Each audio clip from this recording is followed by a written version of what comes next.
ఓం శ్రీ గురుభ్యో నమ. గం గణాధిపతయే నమ. శ్రీ తులసి ఛానల్ వీక్షకులకు స్వాగతం.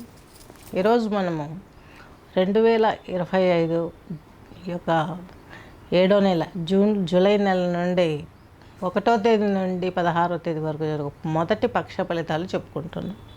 అందులో అంతర్భాగంగా తీసుకున్నట్లయితే శనైశ్వర స్వామి వచ్చేసి ఈ యొక్క మీనరాశిలో ఉన్నారు, రాహు వచ్చేసి కుంభరాశిలో ఉన్నారు, బృహస్పతి గారు వచ్చేసి మిథున రాశిలో ఉన్నారు, కేతు వచ్చేసి సింహరాశిలో ఉన్నారు, కుజుడు వచ్చేసి ఈ యొక్క సింహరాశిలో ఉన్నారు, చంద్రుడు వచ్చేసి కన్యారాశిలో ఉన్నారు, బుధుడు వచ్చేసి కర్కాటక రాశిలో ఉన్నారు, గురువు రవులు ఇద్దరు వచ్చేసి రవి కూడా వచ్చేసి ఈ యొక్క మిథున రాశి సంచారం చేస్తున్నారు, శుక్రుడు వచ్చేసి వృషభ రాశి సంచారంలో ఉన్నారు.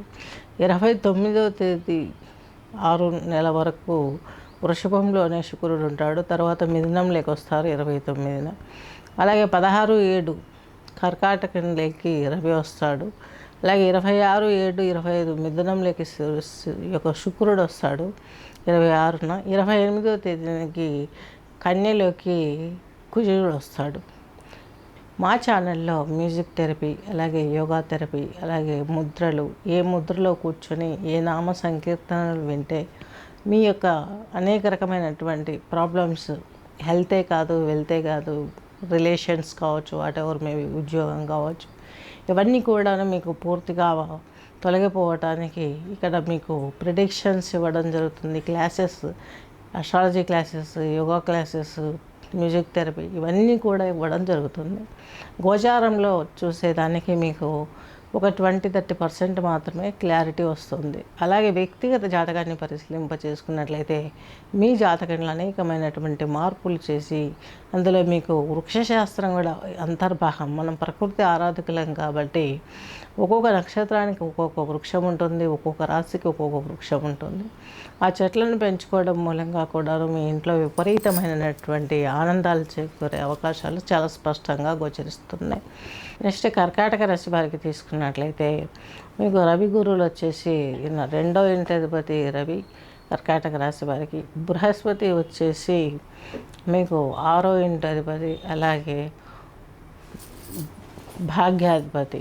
ఈయన మీకు ఇప్పుడు వ్యయంలో పడ్డం అన్నది కొంత ఇబ్బందికరమైనటువంటి ప్రదేశమేమో, అలాంటి బ్యాడ్ సిచ్యువేషన్ ఇస్తుందేమో అని అనుకుంటారు. మీరు అలా భావించాల్సిన అవసరం లేదు. 6, 8, 12 అధిపతులు ఒకరి రాశిలో ఒకరు ఉంటే వారు చక్కగా పనిచేస్తారు, మీకు మంచి ఫ్రూట్ లభిస్తుంది. ఈ యొక్క కర్కాటక రాశి వారికి వ్యయంలో ఉన్న బృహస్పతి యొక్క విజిటింగ్ ప్లేసెస్, టెంపుల్స్ ఇలాంటివి జరగటానికి, మీరు యాత్రలు చేయడానికి ఉపయోగపడే అవకాశాలు స్పష్టంగా గోచరిస్తున్నాయి. ఏది ఏమైనప్పటికీ కూడాను బృహస్పతి మీకు వచ్చేసి ఈ యొక్క దశమాధిపతి, అలాగే మీకు భాగ్యాధిపతి, అష్టమాధిపతి కాబట్టి పేరెంట్స్ విషయంలోనూ ఎల్డర్స్ విషయంలోనూ మీరు కొంచెం ఆలోచించి నిర్ణయాలు తీసుకోవడం ఎంతో ముఖ్యం. సంపాదన పెరుగుతుంది, ఆర్థిక భారం ఇదివరకు మోసిన వాళ్ళకి ఇప్పుడు కొంత తగ్గుముఖం పడుతుంది. ఫైనాన్షియల్గా నిదానంగా వస్తుంది, ప్రాపర్టీ అనేది నిదానంగా వస్తుంది. తదుమూలంగా మీరు ఇంకా మంచి ఫేస్ చేసే అవకాశాలు ఉన్నాయి. ఎందుకంటే దశమంలో శని ఉన్నాడు కాబట్టి, మందగ్రహం కాబట్టి ఆయన మందగమనంతో మీకు ఫలితాలు స్లో చేస్తూ మధ్య మధ్యలో కొంచెం స్ట్రక్ అయ్యే వాతావరణం అనిపిస్తుంది. పర్వాలేదు, బాగానే ఉంటుంది. ఈ యొక్క కర్కాటక రాశి వారికి మీకు లాభంలో శుక్రుడు ఉన్నారు కాబట్టి, ఈ శుక్రుడు వచ్చేసి మీకు చతుర్థాధిపతి, లాభాధిపతి కాబట్టి మాతృమూర్తి సహకారంతో మీరు ముందడుగే పడే అవకాశాలు ఉన్నాయి. కళల యందు, కళాపోషణ యందు మీకు ఆ ఉత్సాహం బాగుంటుంది. అలాగే ఈ యొక్క ఇంటిని శుభ్రపరచుకోవడం, కళ అది కూడా ఒక ఆర్ట్. ఈ విషయాలలో కూడాను వీళ్ళకి ప్రజ్ఞ బాగుంటుంది కాబట్టి కర్కాటక రాశి వారికి మంచి జరిగే అవకాశాలు చాలా దగ్గరలో ఉన్నాయని చెప్పగలము. వీరికి వచ్చేసి లాభంలో శుక్రుడు ఉన్నాడు. శుక్రుడు మాతృస్వామి, అలాగే లాభాధిపతి. ఇక్కడికి వచ్చేసరికి లాభాధిపతి కాబట్టి లాభంలో ఉన్న శుక్రుడు మీకు 1000 లాభాలు, 2 లక్షల లాభాలు చేస్తాడని ఒక నానుడి ఉంది, గమనించగలరు. అలాగే యోగ ముద్రలకి తీసుకున్నట్లయితే ఈ యొక్క కర్కాటక రాశి వారికి మీరు వేయవలసినటువంటి ముద్ర వరుణ ముద్ర. ఇది తిరువణాకుల ఈశ్వరుని మనసులోకి తీసుకొని ఈ వరుణ ముద్రలో కూర్చొని కొద్దిసేపు ధ్యానం చేసినట్లయితే మీకున్న సకల దోషాలను నివృత్తుతాయి. అలాగే ఈ ముద్రతో పాటు మీకు సోమవారం రోజు కర్కాటక రాశి వారికి 7:30 నుంచి 9 గంటల వరకు రాహుకాలం ఉంటుంది. ఈ సమయంలో మీరు పూజ ముహించుకున్నట్లయితే మీకు అనేకమైనటువంటి పరిస్థితులు చక్కబడే అవకాశాలు స్పష్టంగా గోచరిస్తున్నాయి, గమనించగలరు.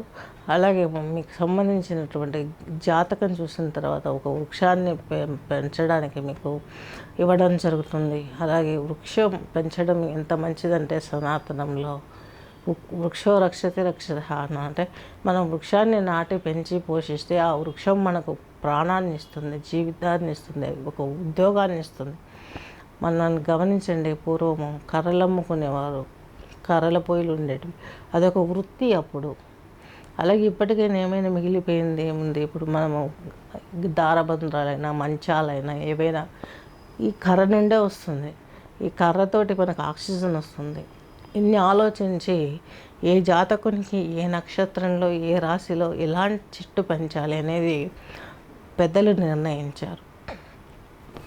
సెకండ్ పార్ట్ నవగ్రహాలకు సంబంధించినటువంటి స్టోన్స్.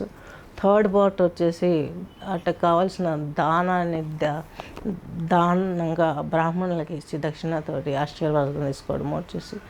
చతుర్థం వచ్చేసి జపము హోమము, 4వ పద్ధతి. ఈ జపము హోమము ఎప్పుడు చేయించుకోవాలి, ఇవన్నీ చేసుకుంటే ఇంకా మంచిది.